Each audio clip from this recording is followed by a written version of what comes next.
নমস্কার, hello viewer, welcome my YouTube channel edge study centre.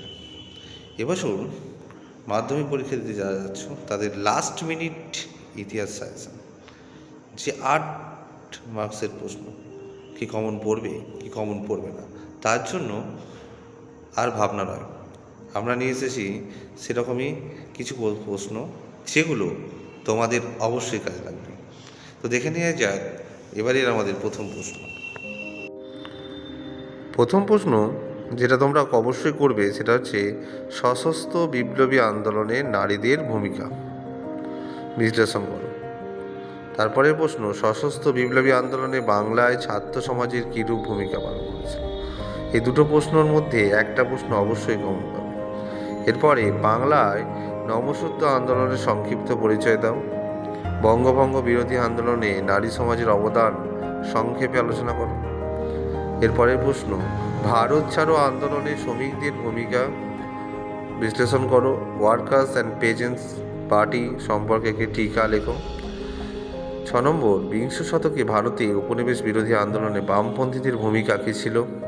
7 মানুষ প্রকৃতি শিক্ষার সমন্বয় বিষয়ে রবীন্দ্রনাথের শিক্ষা চিন্তার সংক্ষিপ্ত পরিচয়। এই প্রশ্নটাও কিন্তু এবারে আসার চান্স আছে, বা এটা থেকে 4 নম্বরও আসতে পারে। 8 এই ঔপনিবেশিক বাংলায় বিজ্ঞান কারিগরি শিক্ষার বিকাশের সংক্ষিপ্ত পরিচয় দাও। মহাবিদ্রোহের বা 1857 চরিত্র ও প্রকৃতি বিশ্লেষণ করো। 10 19 শতকে রেখায় ও লেখায় জাতীয়তাবাদ বোধের বিকাশ কিভাবে ঘটেছিল তা লেখো। এই প্রশ্নটা থেকে 4 নম্বরেরও কমন আসতে পারে, কারণ এখান থেকে কেটে কেটে দিতে পারে গোরা, বা আনন্দমঠ, এরকম প্রশ্ন আসতে পারে, বা 2 নম্বরও আসতে পারে। 11 হচ্ছে নীল বিদ্রোহ কেন হয়েছিল, এর বৈশিষ্ট্য বিশ্লেষণ করো। 12 শিক্ষা বিস্তারে প্রাচ্যবাদী ও পাশ্চাত্যবাদী বিতর্কটা কি। উচ্চশিক্ষা বিকাশে কলকাতা বিশ্ববিদ্যালয়ের ভূমিকা আলোচনা করো।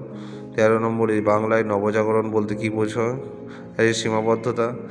আর বিদ্যাসাগরের নেতৃত্বে বিধবা বিবাহ আন্দোলন এর সংক্ষিপ্ত পরিচয়।